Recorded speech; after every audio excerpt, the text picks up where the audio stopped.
Bismillahirrahmanirrahim. Assalamualaikum warahmatullahi wabarakatuh. Selamat sore rekan-rekan mahasiswa semuanya. Semoga selalu dalam keadaan sehat walafiat ya.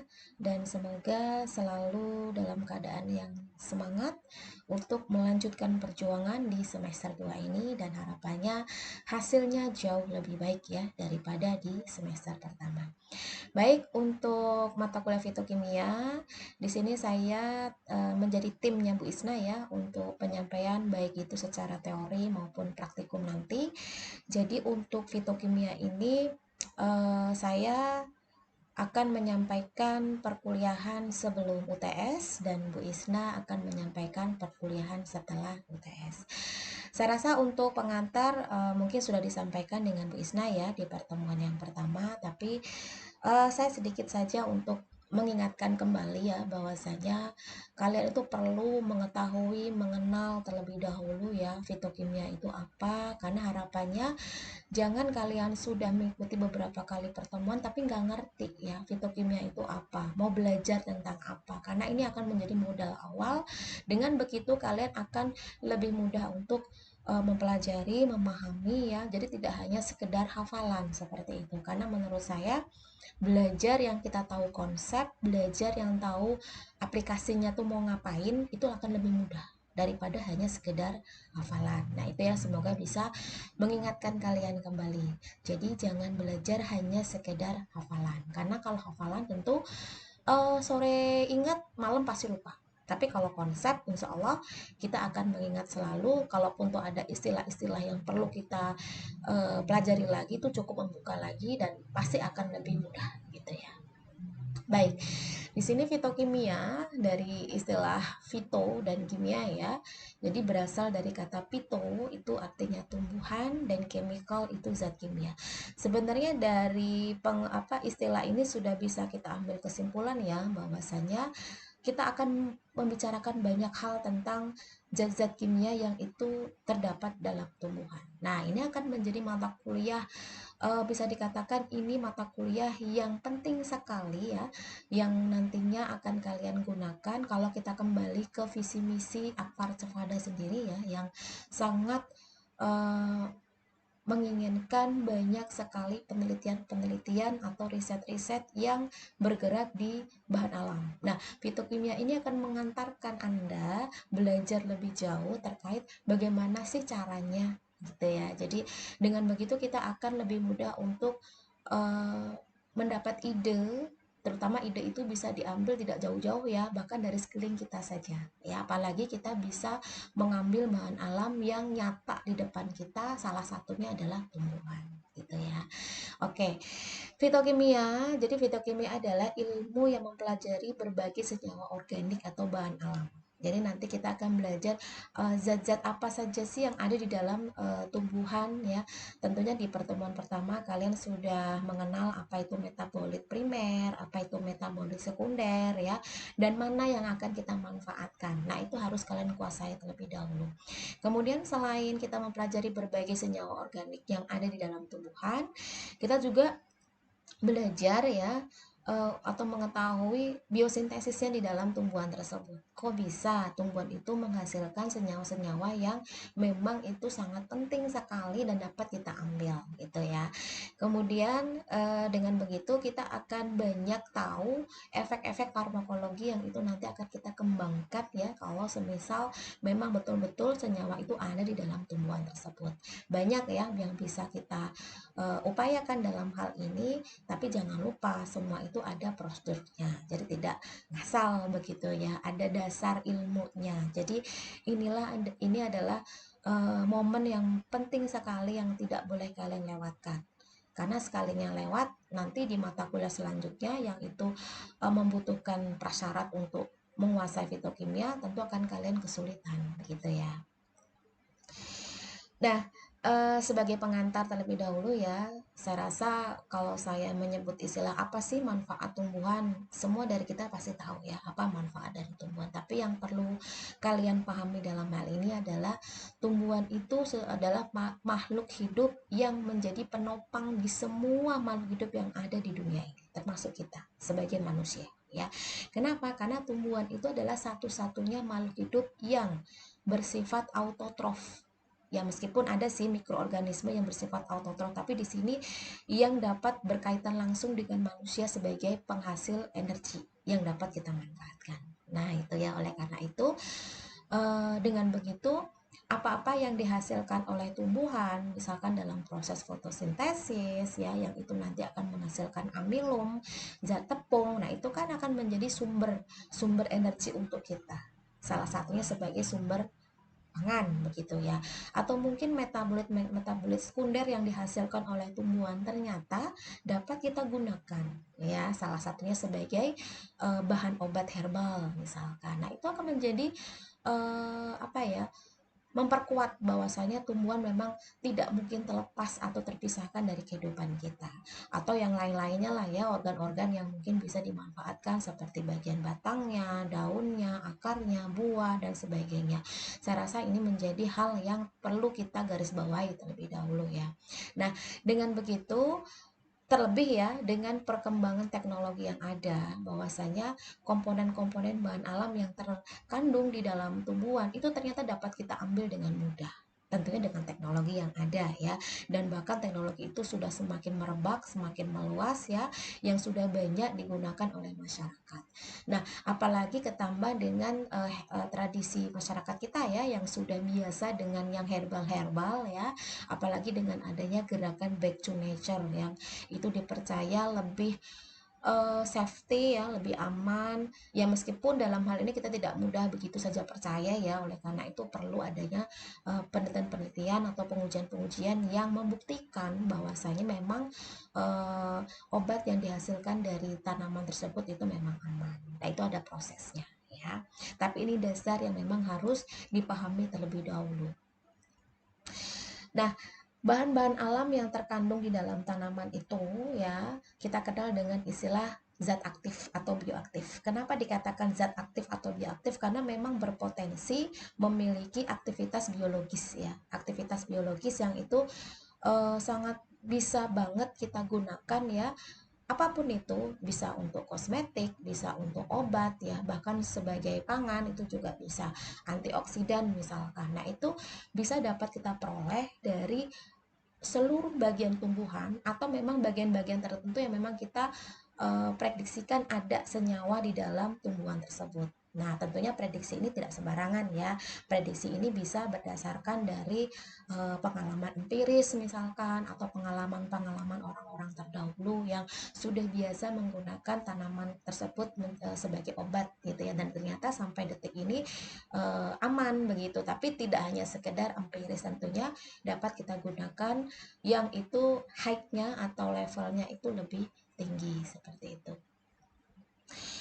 Nah, di sini zat aktif atau bioaktif ya, yang memang kita ingin cari, yang itu diambil dari tumbuhan, itu adalah hasil dari metabolit sekunder yang dimiliki oleh tumbuhan.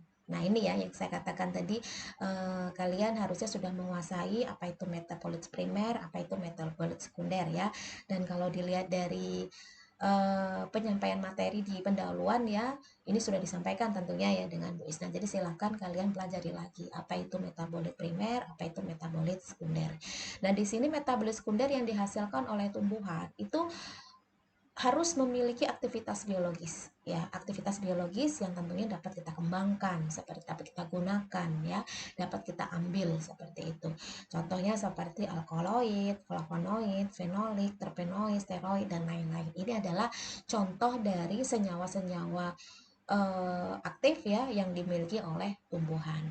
Nah, ini di tabel yang ada di samping bisa kalian lihat ya, saya ambilkan contoh dari segi manfaatnya, senyawanya apa yang itu diambil dari tumbuhan, dan itu sudah digunakan atau menjadi sumber untuk penerapan apa begitu ya. Misalkan di sini untuk antioksidan ya, antioksidan kita bisa menggunakan senyawa asam karnosat ya, flavonoid, beta karoten ya, yang itu bisa kita ambil dari jenis tanaman tertentu. Misalkan ya, untuk asam karnosat itu bisa kita ambil dari rosemary misalkan, atau daun mint.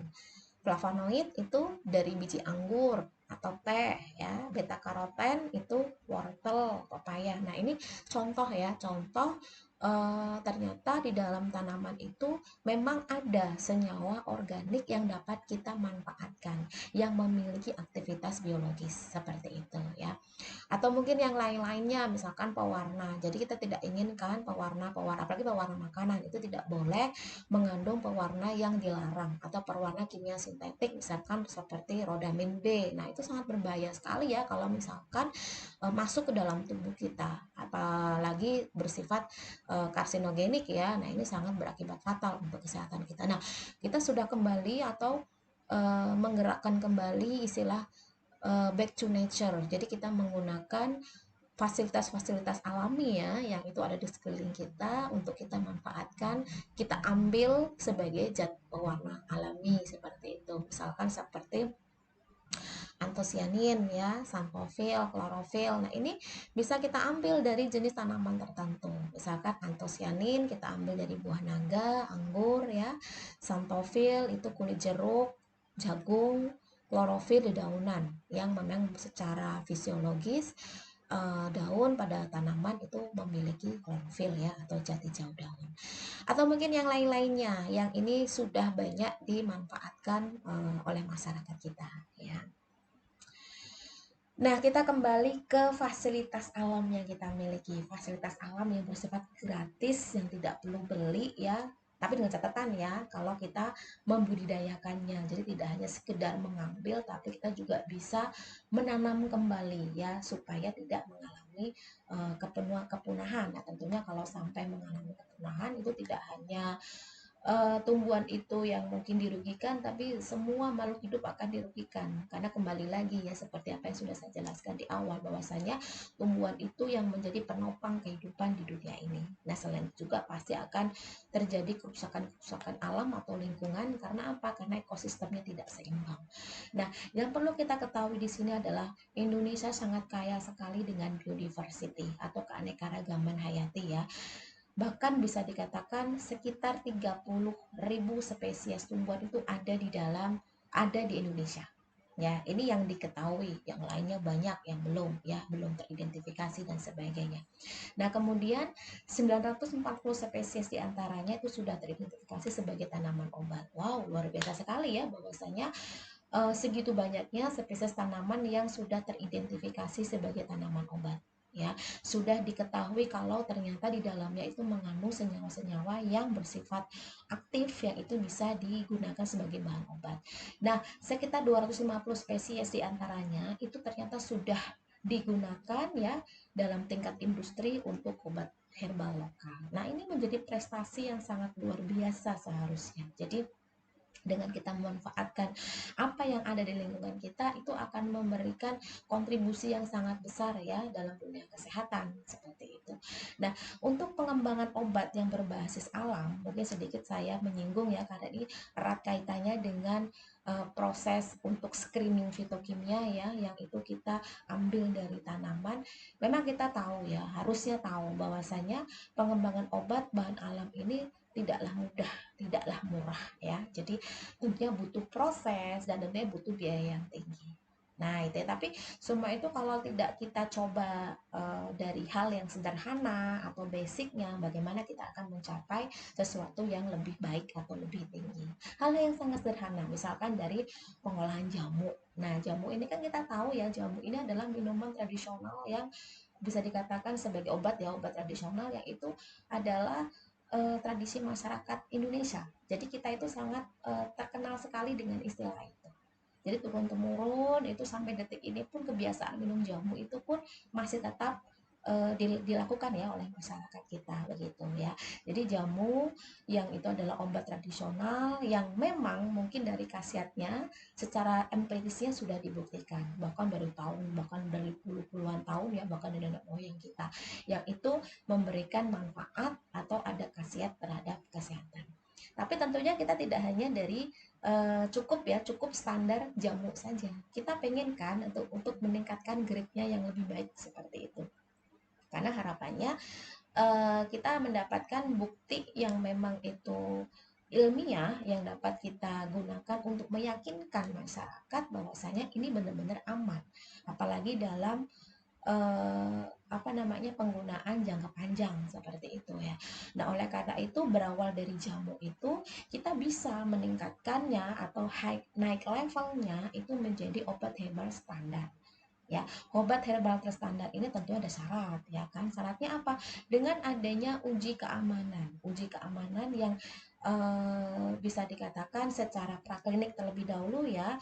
Jadi sebelum klinis memang ada praklinik terlebih dahulu yang itu berupa uji toksisitas. Uji toksisitas yang itu bisa berupa akut ya, kemudian subkronis maupun kronis ya. Yang ini nanti akan menjadi bukti. Bukti yang dapat kita gunakan untuk memberikan keyakinan bahwasanya memang layak untuk kita jadikan obat herbal terstandar ya. Jadi tidak hanya uji keamanannya, namun juga uji produk, hasil dari produk yang dihasilkan itu juga harus menggunakan bahan baku yang terstandar ya.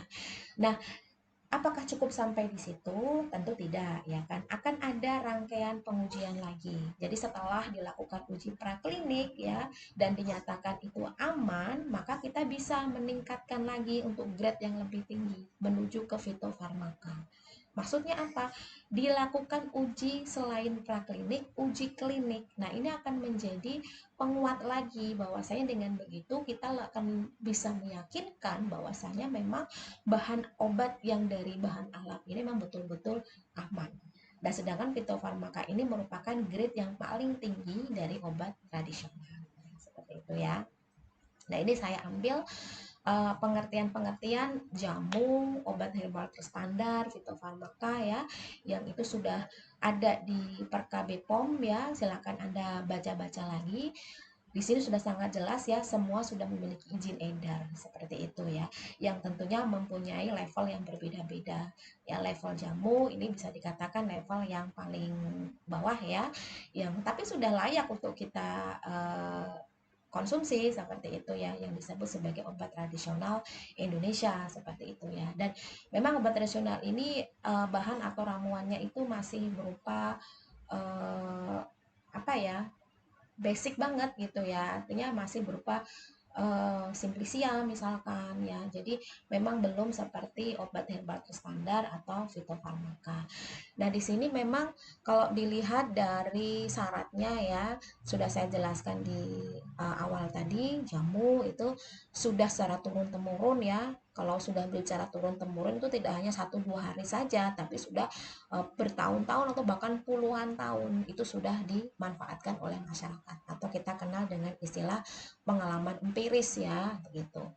Nah, sedangkan kalau untuk obat herbal terstandar itu harus ada pembuktian safety-nya atau keamanannya ya, yang itu bisa diujikan secara praklinik ya pada hewan uji misalkan, dan bahan bakunya itu telah terstandarisasi. Sedangkan kalau untuk fitofarmaka itu selain uji praklinik juga diuji klinis. Nah, baru bisa kita katakan layak ya untuk grade-nya menjadi fitofarmaka. Nah, ini sebagai pengantar saja, saya tidak akan detail membicarakan ini. Jadi, ini sebagai pengantar kalian bahwasanya untuk menuju fitofarmaka itu bukan tiba-tiba langsung jadi, itu enggak. Jadi semua itu ada prosesnya. Nah, proses ini akan kalian pelajari di mata kuliah fitokimia sebagai pengantar Anda untuk menuju ke sana. Karena tentunya kalian pasti punya dong keinginan, aku cita-cita ingin membuat produk misalkan. Nah, itu jangan mentah kita langsung untuk menuju yang terstandar misalkan. Tidak, kalau belum melalui uji-uji yang itu menjadi uji screeningnya atau uji pendahuluannya. Oke ya, sampai sini paham ya. Nah, ini yang dapat saya sampaikan, saya ambil ya, sampai ambil contohnya saja.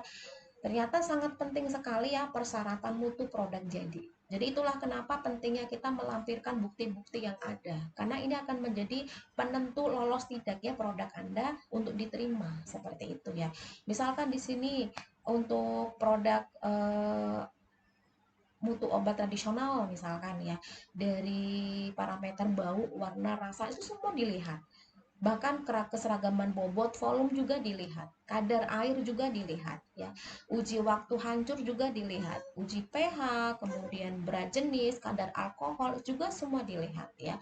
Bahkan uji cemaran mikroba pun itu juga dilihat. Jangan sampai produk yang kita hasilkan itu malah mengandung mikroba-mikroba yang apalagi itu bersifat patogen. Nah, ini yang sudah kalian ikuti di mata kuliah saya sebelumnya ya di mikrobiologi, bahwasanya penting sekali kita mengetahui kandungan mikroba di dalam suatu produk begitu ya, apalagi itu produk yang bisa langsung digunakan oleh manusia atau kita seperti itu, entah itu pangan, entah itu kosmetik, atau mungkin pewarna, atau pokoknya semua yang berkaitan dengan kita seperti itu. Karena tentunya tidak ingin dong itu hanya sebagai proses pindah mikroba saja ya di dalam tubuh kita. Misalkan seperti uji angka lempeng ya, angka lempeng total untuk mengetahui mikroorganisme yang bersifat patogen, entah itu E. coli misalkan, atau Salmonella, kemudian Pseudomonas aeruginosa, atau Staphylococcus aureus dan sebagainya ya. Tidak hanya itu, juga dilihat dari kandungan logam berat, karena diharapkan jangan sampai produk yang kita hasilkan itu mengandung logam berat. Misalkan seperti kosmetik ya, tidak boleh mengandung merkuri misalkan, atau mungkin logam berat yang lain itu ada kadar-kadarnya, tidak boleh lebih dari berapa persen. Nah, itu misalkan ya. Jadi semua itu sudah punya syarat-syarat atau parameter-parameter yang sudah ditetapkan dan tidak boleh dilanggar seperti itu. Dan lain-lainnya ya. Ini hanya sebagai gambaran aja buat kalian. Ternyata sebegitu pentingnya loh kita itu benar-benar menyeleksi ya, benar-benar kita itu memperhatikan kualitas dan tidak hanya kuantitas, yang memperhatikan kualitasnya. Nanti kita akan banyak belajar itu untuk mengetahui parameter-parameter yang bisa dikatakan layak atau tidak, baik itu masih berupa simplisianya maupun sudah dalam bentuk ekstraknya. Ini tahap awal. Kalau ini kan sudah membentuk produk ya. Nah, sampai produk pun tetap ada uji seperti ini. Jadi tidak terlepas dari pengujian-pengujian ya. Jadi itu tadi yang saya katakan, kenapa untuk menghasilkan produk yang itu siap untuk diedarkan ke masyarakat, apalagi yang berkaitan dengan BPOM, itu tidaklah mudah dan tidaklah murah ya. Semua itu ada rangkaian prosesnya, semua itu ada biayanya. Tapi bukan berarti tidak bisa. Ya, semua bisa asalkan kalian mau berusaha ya. Nah, ini sedikit saya sampaikan ya, biar kalian ada bayangan juga. Tadi kan saya menyebutkan bahwasanya kalau kita sudah yakin ya di dalam tanaman tersebut itu ada bahan yang memang itu berpotensi untuk obat ya, berarti kita harus membuktikannya. Nah, ini adalah salah satu skema yang pernah saya lakukan di salah satu tugas akhir saya ya. Jadi dulu waktu saya mengambil kuliah itu saya meneliti tentang buah merah ya. Jadi mungkin di antara kalian sudah banyak yang tahu ya apa itu buah merah ya, buah yang memang itu asli dari Papua. Jadi masyarakat Papua sana sangat percaya sekali kalau buah merah ini banyak sekali memberikan kontribusi dalam pengobatan-pengobatan tradisional begitu ya. Dan salah satunya itu sebagai anti kanker. Nah, oleh karena itu saya berangkat dari pengalaman itu, pengalaman empiris yang sudah dilakukan oleh masyarakat Papua sana, dan saya ingin buktikan secara ilmiahnya begitu ya. Jadi buah merah ini yang itu bisa dikatakan secara empiris berkhasiat sebagai obat berbagai penyakit ya, yang salah satunya adalah sebagai anti kanker, dan itu ternyata sudah dibuktikan ya itu mengandung senyawa antioksidan seperti tokoferol ya, beta karoten dan karoten. Oleh karena itu perlu adanya penelitian ilmiah ya, penelitian ilmiah yang itu bisa mengantarkan untuk pengembangan obat yang lebih lanjut seperti itu. Nah, kalau saya waktu itu untuk melihat betul tidak sih di dalam sampel buah merah itu mengandung senyawa-senyawa aktif. Nah, itu kita bisa melakukan proses pemisahan. Pemisahan dari senyawa yang memang itu ada di dalam tanaman. Kita harus memisahkan itu untuk mengetahui lebih spesifiknya. Nah, hasil pemisahan itu dapat dilakukan secara ekstraksi, partisi, fraksinasi. Ya, nanti ini ya materi-materi inilah yang nantinya akan kalian pelajari di dalam fitokimia ini. Dan ini akan menjadi dasar untuk mengetahui apakah betul senyawa yang dihasilkan itu bersifat bioaktif seperti itu. Nah, selain itu juga saya pun mengujikannya kepada hewan uji ya atau praklinis ya. Tapi yang saya gunakan waktu itu ujinya sifat subkronis ya. Jadi digunakan dalam waktu 7 sampai 14 hari. Jadi uji toksisitas itu ada uji akut, ada subkronis, ada kronis. Nanti kalian di farmakologi pasti akan diajari ini ya. Akut itu dalam kurun waktu kurang lebih dari 24 jam responnya apa setelah diberikan sediaan. Begitu ya. Kemudian kalau yang subkronis itu kurang lebih 7 sampai 14 hari. Jadi ada semacam pemberian sediaan yang berulang. Nah, saya waktu itu menggunakan sediaan yang berulang itu selama 7 sampai 14 hari menggunakan hewan uji berupa mencit ya, atau tikus juga boleh, tapi dengan catatan di sini kalau kita menggunakan hewan uji itu harus ragam ya. Jadi jangan sampai kalau berbeda-beda nanti respon ke tubuhnya juga berbeda. Nah, ini nanti akan menentukan LD50-nya ya, lethal dose-nya seperti itu. Nah, ini akan menentukan keamanannya ketika nanti dimanfaatkan atau dikonsumsi oleh manusia atau digunakan oleh kita seperti itu. Ada juga uji akut, subkronis, kronis ya. Kronis itu yang dikonsumsi terus-menerus selama hidupnya. Nah, ini yang akan menjadi kekhawatiran tersendiri ya kalau seandainya itu tidak melalui uji-uji seperti ini. Ya kalau misalkan itu justru malah memberikan manfaat, kalau malah sebaliknya. Nah, oleh karena itu memang semua itu tidak boleh langsung digunakan, apalagi dalam jangka panjang kalau belum ada data-data yang menunjukkan kalau memang betul-betul itu aman. Seperti itu. Ya, ini hanya gambaran saja. Kalau pertemuan dengan saya yang pertama ini masih gambaran aja ya, artinya biar kalian itu ngerti apa sih akan saya lakukan di mata kuliah fitokimia ini, begitu ya. Jadi kalian jangan berpikir apa namanya sulit atau apa, kok saya kayaknya nggak mungkin untuk menghasilkan produk apalagi sampai ke skala fitofarmaka. Lah, kalau misalkan itu tidak mungkin, ya, kalau itu tidak mungkin, tentu sudah tidak banyak dong yang sudah menuju ke sana. Dan ternyata kan banyak. Artinya semua itu mungkin, hanya saja butuh proses seperti itu, ya. Oke. Nah, untuk pokok bahasan ya, di sini saya hanya menampilkan apa yang menjadi bagian bahasan saya ya. Saya seperti apa yang sudah saya jelaskan di awal, saya akan masuk sebelum UTS. Dimana untuk pertemuan minggu 1 itu Bu Isna sudah masuk ya sebagai pendahuluan. Jadi saya minggu kedua, ketiga, keempat, kelima sampai ke-8 ya. Jadi minggu kedua hari ini ya, saya akan membahas tentang apa itu ekstraksi ya. Kemudian minggu ketiga teknik ekstraksi dan modifikasinya seperti apa. Minggu keempat, kelima itu parameter mutu, ini saya sebutkan tadi ya. Jadi tidak boleh sembarangan juga kita mengatakan, oh ini boleh dilanjutkan, oh ini enggak. Jadi semua itu ada dasarnya. Layak tidaknya simplisia itu kita gunakan sebagai bahan obat misalkan. Atau layak tidaknya ekstrak itu kita gunakan untuk bahan obat. Atau untuk pengujian lebih lanjut. Kalau kita tidak mampu menunjukkan apa namanya kualitasnya atau layak tidaknya atau kita kenal dengan istilah standarisasi ya. Jadi ada parameter spesifik dan parameter non spesifik. Nah, ini nanti akan saya sampaikan di minggu keempat dan minggu kelima.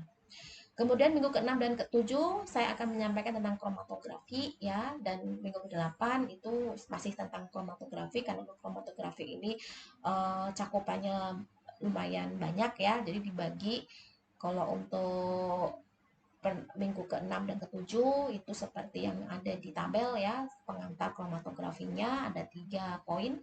Kemudian minggu ke-8 itu jenis-jenis kromatografi. Jadi kalian harus banyak tahu tentang ini karena salah satu dari ini nanti kita insya Allah akan kita praktikkan ya. Itu yang dari saya. Baik, kita lanjut materi ekstraksi ya. Nah, apa sih ekstraksi ini? Jadi kalau semisal kalian tadi mendengarkan dan masih ingat apa yang saya sampaikan di sini ya, bahwasanya apa yang menjadi dasar waktu itu saya melakukan riset ini itu karena adanya pengalaman empiris ya dari masyarakat Papua. Jadi saya mencoba untuk menunjukkan hasil secara ilmiahnya. Jadi dengan begitu kita akan lebih yakin lagi bahwasanya buah merah itu memang layak ya untuk dijadikan bahan obat seperti itu atau siap untuk dikembangkan. Nah, salah satu yang menjadi dasar untuk kelanjutan dari penelitian ilmiah ini ya ini nanti harus dilakukan proses pemisahan ya, pemisahan dari tumbuhan Jadi kita kan nggak bisa dong mengambil utuh tumbuhannya, yang kita ambil kan hanya senyawanya saja. Jadi bagaimana caranya senyawa itu terpisah dari sumber tanamannya, begitu ya, entah itu daunnya, entah itu akar, tergantung apa yang kita ambil ya. Dan salah satunya di sini adalah ekstraksi. Nah, ini yang akan saya sampaikan di perkuliahan hari ini. Nah, ekstraksi ini bisa saya katakan adalah tahap awal. Ya, tadi kan disebut di awal ya. Tahap awal dalam proses isolasi senyawa bioaktif. Jadi kalian tidak akan bisa mendapatkan senyawa kalau tidak melalui ekstraksi. Ya, jadi semua ini harus step by step. Oleh karena itu kalian tidak boleh lengah ya untuk memahaminya. Karena fitokimia ini adalah ilmu yang tidak boleh dasarnya itu enggak nanti baru masuk pertengahan atau air, itu enggak bisa, harus dari awal ya. Namanya juga adalah running ya, jadi terus berkelanjutan. Jadi tidak oh saya nggak belajar di pertemuan pertama saya langsung materi partisi misalkan atau materi vaksinasi, nggak bisa. Jadi semua tetap harus dari awal ya. Jadi ekstraksi saya sebutkan tadi adalah tahap awal dalam proses isolasi senyawa bioaktif dari tanaman ya. Disebut juga sebagai teknik penyarian karena memang kita mencari senyawa yang ada di dalam tanaman tersebut ya. Ya, ini proses pemisahan senyawa dari bahan alam, ya ini khususnya adalah tumbuhan ya. Tergantung apa yang kita akan ambil, entah itu daun, akar, dan sebagainya, menggunakan pelarut organik yang sesuai berdasarkan sifat kelarutannya. Jadi prinsipnya seperti ini, adanya kontak antara bahan tanaman dengan cairan penyari, karena kita menggunakan pelarut di sini.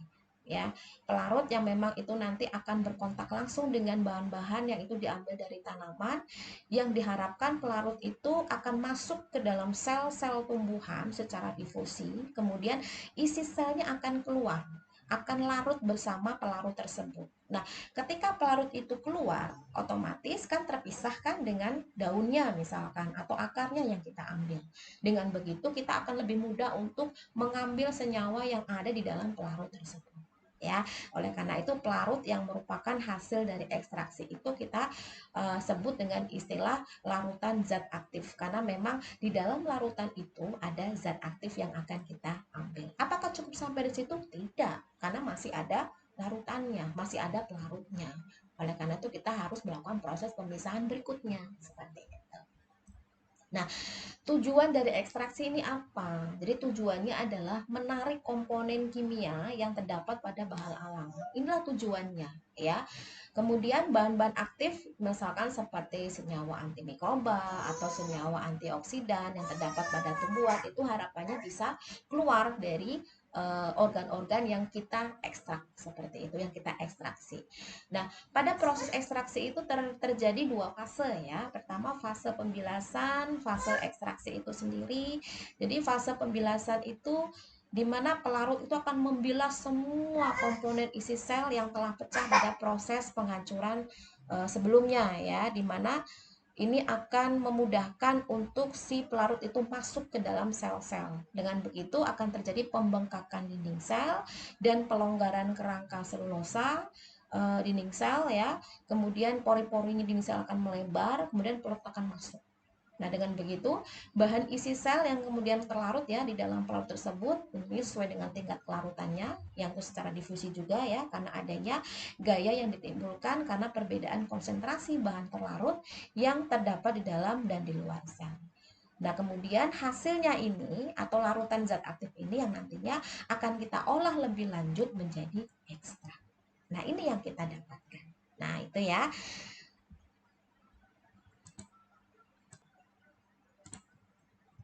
Nah, ini adalah gambaran supaya kalian lebih mudah untuk memahami ya tentang ekstraksi ini seperti apa sih sebetulnya prosesnya. Nah, di sini saya ambil contoh organ tumbuhan yang akan diekstraksi yang kita biasanya mungkin secara empirisnya biasa digunakan untuk obat misalkan ya, misalkan seperti daun kelor misalkan atau daun binahong misalkan yang nah itu yang dipercaya oh ternyata di dalamnya itu terdapat antimikroba misalkan atau mungkin senyawa-senyawa antioksidan yaitu sangat bagus sekali untuk kesehatan yang bisa dikembangkan untuk obat misalkan seperti itu. Nah, Di dalam daun ini ada senyawa-senyawa organik, senyawa-senyawa yang bersifat bioaktif ya atau zat aktif. Tentunya kita nggak bisa melihat langsung ya, karena ini hanya sebagai analoginya saja seperti itu. Nah, ketika dia dimasukkan ke dalam wadah bersamaan dengan solvent, solvent itu maksudnya pelarut ya, karena harapannya akan terjadi pemisahan di sini secara difusi ya. Dan tentunya dengan prinsip seperti ini, zat aktif yang ada di dalam daun ini akan ditarik oleh pelarut ya, berdasarkan tingkat kepolaran pelarut yang digunakan. Apakah pelarutnya itu bersifat polar, semipolar atau nonpolar ya. Setelah itu kita peroleh zat yang memang kita butuhkan atau kita kenal sebagai larutan zat aktif atau ekstrak cair ya. Yang ini juga tentunya nanti akan diolah lebih lanjut, misalkan dipekatkan lagi hingga terbentuk ekstrak kental atau ekstrak kering ya. Dan tentunya senyawa yang itu ada di dalam organ tumbuhan tersebut itu juga harus mengikuti sifat dari pelarut, atau pelarut pun juga harus mengikuti sifat dari senyawa. Jadi kalau semisal senyawa yang akan ditarik itu adalah polar, maka pelarut yang digunakan pun juga harus yang bersifat polar. Begitu pula dengan yang semipolar dan nonpolar. Gitu ya. Jadi ini adalah prinsip dasar. Prinsip dasar bagaimana sih proses ekstraksi itu terjadi. Jadi pada intinya seperti ini. Kita ingin mengeluarkan senyawa-senyawa aktif yang itu ada di dalam daun misalkan untuk keluar dari daun itu sendiri ya, yang nantinya akan bisa kita gunakan untuk tahap berikutnya gitu ya, dengan menggunakan pelarut. Baik, kita lanjut ya. Nah, dengan begitu ya, ini setelah kita mendapatkan larutan zat aktif yang kemudian itu dipekatkan karena memang masih mengandung pelarut di sini ya, jangan sampai pelarutnya juga ngikut ya, dipekatkan lagi dan terbentuklah ekstrak ya. Jadi ekstrak itu adalah sediaan pekat yang diperoleh dengan cara mengekstraksi zat aktif dengan menggunakan pelarut yang sesuai ya. Makanya saya katakan pelarutnya harus menyesuaikan ya, menyesuaikan senyawa yang akan diambil. Kemudian semua atau hampir semua pelarut diuapkan dan massa atau serbuk yang tersisa diperlakukan sedemikian rupa ya hingga memenuhi baku yang ditetapkan ya. Apalagi ini kalau digunakan untuk obat ya. Jadi memang semua ada syarat-syaratnya. Tapi kalau memang itu dipergunakan untuk penelitian, misalkan identifikasi, itu mungkin tidak seketat apa namanya untuk pengobatan atau untuk pangan misalkan. Jadi ada syarat-syarat yang memang sudah ditetapkan oleh BPOM misalkan seperti itu. Nah, untuk proses ekstraksi ini ada hal-hal yang memang harus disediakan ya. Jadi kalau satu aja nggak ada ya nggak bisa kita melakukan proses ekstraksi. Jadi yang pertama adalah bahan yang akan diekstraksi. Kita cari dulu bahan apa nih akan kita ekstraksi, bahan apa nih akan kita ambil senyawanya. Kemudian kita cari pelarut ya, pelarut atau solvent yang memang sesuai. Kemudian ekstraktor. Ekstraktor ini alat. Nah, makanya kalau untuk alat untuk ekstraksi kita harus tentukan dulu metode apa yang akan kita gunakan. Karena apa? Karena setiap metode alatnya pun berbeda. Seperti itu. Mau metode yang konvensional maupun metode yang modern pun juga alatnya berbeda. Oleh karena itu kita harus tentukan dulu metode apa yang akan kita gunakan. Nah, untuk bahan yang diekstraksi ya, bahan ekstraksi ini tentunya kalau kita berkaitan dengan fitokimia berarti berasal dari tumbuhan, ya kan? Nah, bahan yang ekstraksi itu bisa dari bahan segar atau bahan yang sudah kering atau kita kenal dengan istilah simplisia, baik itu daunnya, akarnya, batangnya, kulit batangnya, bahkan bijinya, akarnya juga bisa. Nah, tapi di sini yang menjadi catatan khusus adalah ketika kita menggunakan bahan segar, meskipun sangat jarang dilakukan ya, karena bahan segar ini tidak boleh kita salah prosedur ya, karena setelah dipetik, setelah diambil, itu harus segera dimasukkan ke dalam alkohol mendidih ya. Jadi tidak boleh menunggu lama. Kenapa? Karena nanti ditakutkan senyawa-senyawa yang ada di dalam daun itu misalkan itu akan rusak atau hilang.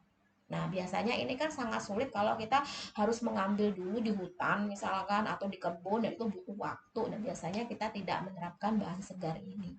Biasanya kita menerapkan bahan kering atau simplisia ya. Nah, kalau untuk bahan kering simplisia ini biasanya kita sengaja membuat kering ya, tapi kering di sini bukan berarti kita menjemur langsung di bawah sinar matahari atau mungkin dipanaskan dengan suhu 100 derajat Celcius, enggak. Semua itu ada syaratnya Ya, kenapa? Karena jangan sampai senyawa yang ada di dalam daun tersebut atau organ-organ yang kita gunakan untuk ekstraksi nanti itu hilang atau rusak.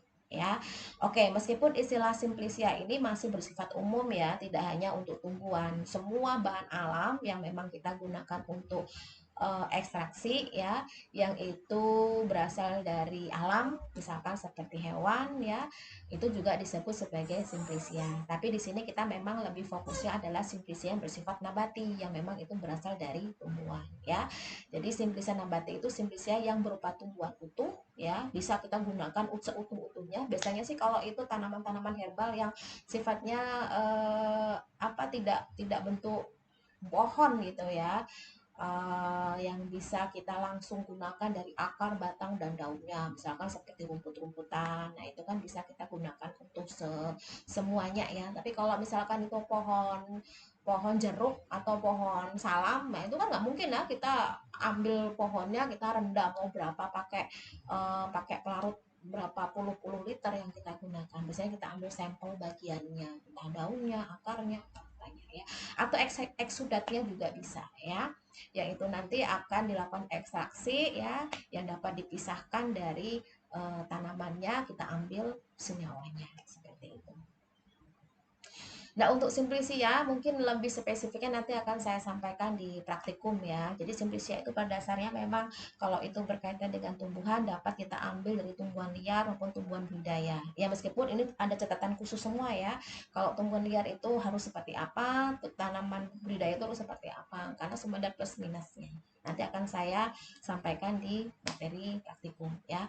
Kemudian syaratnya mungkin secara visual bisa kita lihat, misalkan ada serangga atau tidak, ada potongan hewan atau tidak, ada kotoran tidak ya, bahkan mungkin dari aromanya tidak busuk, atau mungkin tidak tidak mengandung jamur atau cendawan ya, atau mungkin bahan-bahan yang beracun.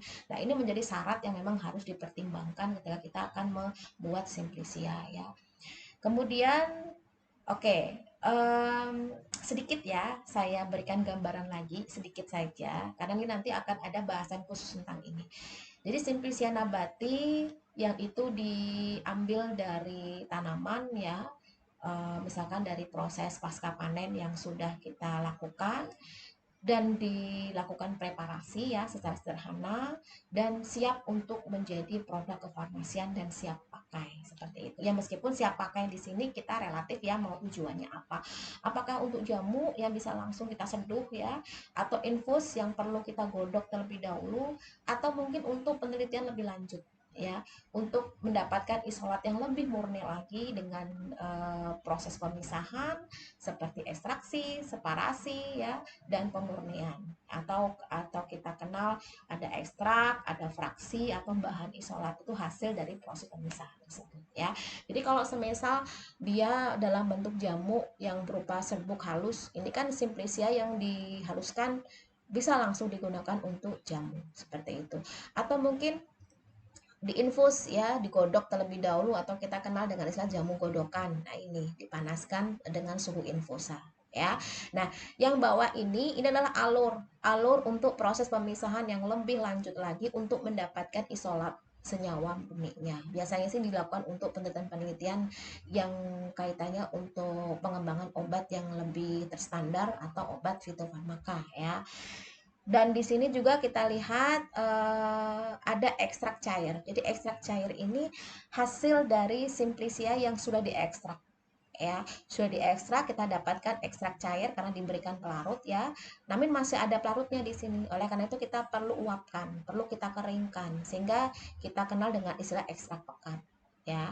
Ekstrak pekat kemudian ini akan dilakukan partisi nih, dilakukan separasi ya, atau pemisahan secara partisi ya, untuk mengetahui misalkan di sini ada senyawa yang bersifat polar atau yang bersifat non polar begitu ya, karena kan kita ingin mengetahui spesifiknya Ini semua akan menentukan hasilnya tentunya ya. Karena tidak semua senyawa-senyawa yang ada di dalam tumbuhan itu memiliki aktivitas biologis ya, aktivitas yang mungkin memiliki antioksidan atau antimikroba atau anti kanker. Bisa saja ternyata yang memiliki itu adalah yang non polar misalkan, atau yang memiliki itu adalah yang polar. Nah, itu makanya dilakukan separasi seperti ini. Kemudian setelah itu dilakukan vaksinasi ya, vaksinasi yang memang itu untuk proses pemurnian untuk mendapatkan isolat murninya tentunya. Nah, ini gambaran saja karena lebih lanjutnya nanti akan ada di materi berikutnya ya. Ternyata inilah proses yang harus dilewati oleh si ekstrak tadi atau simplicia tadi ya, sebelum kita mendapatkan isolat murninya ya. Nah, di sini saya tampilkan garis besarnya saja ya, bahwasanya tahapan pembuatan simplicia itu ada beberapa yang harus kita lalui dan tidak boleh kita lewatkan. Misalkan seperti pengumpulan bahan baku. Jadi kita ambil nih, bahan bakunya apa? Kita mau gunakan tanaman apa? Kita mau gunakan organ apa? Kalau memang itu berupa tanaman yang tidak mungkin utuh, kita masukkan ke dalam alat ekstraktor misalkan. Oh, daunnya, oh, akarnya. Nah, semua itu mempunyai perlakuan yang berbeda-beda ya. Kemudian disortasi basah, karena kan biasanya kita harus menyeleksi dulu nih mana yang layak, mana yang enggak, mana yang busuk, mana yang enggak. Tapi kalau cuma sekedar kotoran-kotoran seperti terkena debu, terkena kotoran-kotoran pasir, tanah, nah oke lah masih bisa kita terima. Makanya dengan tahap berikutnya tidak boleh terlewatkan, yaitu dengan pencucian. Nah, pencucian di sini pun tidak boleh sembarangan ya, cukup dicuci di bak, kemudian dalam kondisi air tidak mengalir, tidak boleh. Jadi harus dalam kondisi air yang mengalir. Jadi kotoran-kotoran itu akan terbawa oleh air dan terbuang. Jadi tidak berada di tempat yang tertutup. Jadi ya kotoran akan balik lagi ke situ. Nah, ini sangat dihindarkan pencucian seperti ini ya. Setelah dicuci bersih, kemudian dilakukan perajangan ya. Jadi perajangan ini terutama untuk jenis sampel yang ukurannya besar ya, yang butuh dirajang tipis-tipis. Kenapa? Karena lebih mudah ya penyari atau larutan itu masuk ke dalam sel-sel dari sampel yang kita gunakan begitu ya. Kemudian setelah dirajang atau dicacah ya, dikeringkan. Tapi kalau untuk jenis tanaman-tanaman yang tidak terlalu ukurannya besar tidak perlu dicacah lagi ya, atau cukup utuh seperti itu saja. Nah, kemudian dikeringkan. Nah, dikeringkan di sini memang tidak seperti apa kita menjemur beras apa itu, gabah misalkan ya, atau menjemur apa jagung, itu enggak ya, menjemur yang tidak boleh langsung terkena sinar matahari ya. Jadi misalkan dengan cukup diangin-anginkan saja, atau kalau menggunakan oven juga boleh, tapi tidak boleh lebih dari suhu 60 derajat Celcius ya, karena tadi ya takutkan nanti senyawanya malah rusak. Kemudian setelah dikeringkan kita sortasi lagi secara kering ya. Sortasi secara keringnya kita buang-buang yang tidak layak itu nanti kita mungkin akan lebih lebih realnya ketika kita praktikum ya. Jadi mana yang layak, mana yang enggak itu nanti kita akan banyak belajar di situ. Kemudian pengepakan dan penyimpanan, dan tidak lupa ya pemeriksaan mutu. Pemeriksaan mutu. Jadi pemeriksaan mutu tidak hanya di produk jadi ya, bahkan di Simplicia pun juga harus ada pemeriksaan mutu, karena ada beberapa yang Simplicia yang memang langsung digunakan, misalnya jamu tadi ya, atau infusa. Nah, oleh karena itu kan tidak boleh sembarangan ya kita menentukan oh sudah, ini sudah siap untuk kita gunakan. Nah, ternyata di situ awal mulanya ada cendawan, ada jamur, atau mungkin masih ada pelarutnya, atau mungkin kadar-kadar yang lain yang memang tidak boleh ada di dalam Simplicia. Nanti itu akan dipelajari di mata kuliah berikutnya ya, yang kaitannya dengan pemeriksaan mutu seperti itu. Yang kedua adalah solvent atau pelarut. Nah, ini tidak boleh tidak ada. Ya, kalau nggak ada siapa yang akan menarik senyawa itu keluar ya kan. Jadi pelarut ini digunakan untuk mengekstraksi ya, untuk melarutkan materi-materi yang bersifat senyawa bioaktif tadi yang itu ada di dalam tumbuhan ya. Nah, pelarut yang digunakan itu tergantung dari senyawa yang akan kita ambil. Jadi kita harus tahu dulu senyawa apa yang akan kita ambil. Tapi kalau ini tujuannya untuk identifikasi atau tujuannya untuk penelitian, ya itu kita ambil semua dulu, baru kita nanti separasi, kita pisah-pisah begitu ya. Tapi kalau sudah tahu, oh saya hanya ingin mengambil flavonoid ya, flavonoid di dalam daun ini, berarti kita langsung spesifik menggunakan pelarut yang memang sesuai dengan flavonoid. Apakah flavonoid itu bersifat polar atau non polar? Tapi kalau misalkan kita menginginkan tidak hanya yang bersifat polar, ada juga yang menginginkan non polar. Misalkan ini jenis tanaman-tanaman yang mengandung minyak, misalkan kita ingin mengambil minyak katsiri. Nah, minyak katsiri itu kan nggak mungkin bisa diambil dengan pelarut polar, jadi harus menggunakan pelarut non polar. Nah, seperti itu contohnya ya. Nanti kalian akan lebih banyak belajar di fitokimia ini ya, tidak hanya teori tapi juga praktikumnya. Kemudian yang tadi saya katakan ya, jadi kalau misalkan itu bersifat riset atau identifikasi, ya kita bisa menggunakan semuanya ya secara bertingkat. Misalkan dari yang bersifat non polar dulu kita ambil, kemudian dari semi polar ya, kemudian polar ya, yang kita kenal dengan istilah ekstraksi bertingkat seperti itu. Nah, di sini pelarut itu harus mengikuti kaidah like dissolve like. Maksudnya apa? Jadi pelarut itu akan cenderung melarutkan senyawa yang memiliki tingkat kepolaran yang sama ya. Jadi pelarut polar akan melarutkan senyawa yang bersifat polar dan pelarut non polar akan melarutkan senyawa yang bersifat non polar. Nah, proses ini kita kenal dengan pemisahan berdasarkan polarity index ya. Jadi setiap pelarut itu mempunyai indeks polaritas yang berbeda-beda. Nah, di samping ini adalah saya ambilkan beberapa jenis pelarut yang biasa digunakan. Yang lainnya banyak ya. Jadi silakan Anda cari sendiri. Tentunya mungkin kalau dari tingkat kepolaran atau apa itu polar itu harusnya sudah kalian pelajari di kimia organik ya. Jadi silakan banyak belajar di sana. Jadi pelarut organik misalkan seperti petroleum ether itu memiliki tingkat kepolarannya 0,1. Kemudian sikloheksan itu 0,2. N-butiklorida itu 1. Toluena itu 2,4. Dan sampai ke bawah sampai kita menemukan air. Air ini yang bersifat paling polar ya, yang itu angkanya 10,2. Jadi semakin ke bawah ini semakin polar. Seperti itu ya. Kemudian apa sih yang menjadi dasar pemilihan pelarut ya? Jadi kita juga tidak boleh sembarangan, tidak hanya sekedar memperhatikan senyawa apa yang kita ambil ya, harus menyesuaikan, itu jelas ya, menyesuaikan senyawa apa yang kita ambil. Tapi juga harus memiliki daya larut dan selektivitas terhadap solut yang tinggi. Jadi jangan sampai apa yang tidak ditugaskan malah dilakukan. Kan tugasnya parut kan untuk melarutkan sari-sari yang ada di dalam sampel seperti itu ya. Jangan melarutkan yang lain seperti itu ya. Kemudian pelarut harus dapat melarutkan komponen yang diinginkan. Nah, ini saya sebutkan tadi sebanyak mungkin dan sesedikit mungkin melarutkan bahan pengotor. Jangan sampai bahan pengotornya malah ikut terlarut. Jadi apa? Larutan zat aktif plus larutan pengotor itu sangat tidak diinginkan. Karena yang diharapkan adalah hasilnya adalah larutan zat aktif saja tanpa adanya pengotornya. Jadi pengotor juga ikut terbuang dengan sampel yang sudah habis sarinya seperti itu. Bersifat inert ya terhadap bahan baku. Maksudnya apa? Dia tidak bereaksi dengan komponen yang akan diekstrak.